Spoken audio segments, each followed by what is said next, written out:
ಸ್ನೇಹಿತರು, ನಾನು ಇದ್ರ ಬಗ್ಗೆ ಯಾಕೆ ಹೇಳ್ಬೇಕಂತಂದ್ರೆ ಹೇಳಲೇಬೇಕು. ಈ ವಿಷಯವಾಗಿ ಹೇಳ್ಬೇಕೋ ಹೇಳ್ಬಾರ್ದು ಅಂತ ಗೊತ್ತಿಲ್ಲ. ಕೆಲವು ಸಾಂಗ್ಗಳು ಸಂದರ್ಭದಲ್ಲಿ ಬಂದ್ಬಿಡ್ತವೆ, ಕೆಲವು ಪರಿಸ್ಥಿತಿ, ಕೆಲವು ಘಟನೆಗಳು ನೋಡಿದಾಗ ಬಂದ್ಬಿಡ್ತವೆ.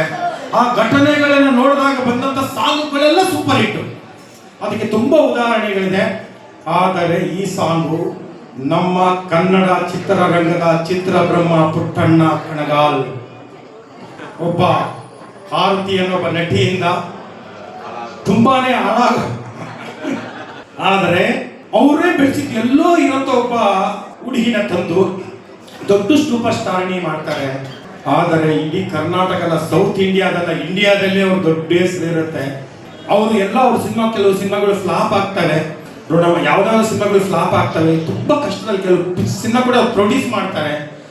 ತುಂಬಾನೇ ಪಾತಾಳಕ್ಕೆ ಹೋಗ್ಬಿಡ್ತಾರೆ, ತುಂಬಾ ಕಷ್ಟದಲ್ಲಿ ಇರ್ತಾರೆ.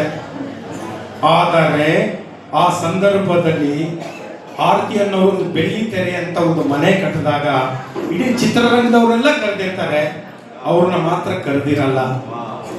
ಅವಾಗ ಒಂದು ಮರದ ಎಷ್ಟು ಒಂದು ಅರ್ಧ ಕಿಲೋಮೀಟರ್ ದೂರದಲ್ಲಿ, ಅವ್ರ ಮನೆಯಿಂದ ಅರ್ಧ ಕಿಲೋಮೀಟರ್ ದೂರದಲ್ಲಿ ಒಂದು ಮರದ ಕೆಳಗಡೆ ಮಲಗಿರ್ತಾರೆ. ಮಲಗಿದಾಗ ಅವ್ರಿಗೆ ಯಾರು ಸಪೋರ್ಟ್ ಇಲ್ಲ, ಯಾರ್ಯಾರು ಸಪೋರ್ಟ್ ಇಲ್ಲ, ತುಂಬಾನೇ ಅವರು ಸಾಯೋ ಪರಿಸ್ಥಿತಿಯಲ್ಲಿ ಇರ್ತಾರೆ. ಅವಾಗ ಅವರ ಆತ್ಮೀಯ ಸ್ನೇಹಿತ, ಗ್ರೇಟ್ ಲಿರಿಕ್ಸ್ ರೈಟರ್ ವಿಜಯ ನರಸಿಂಹ ಬರ್ತಾರೆ.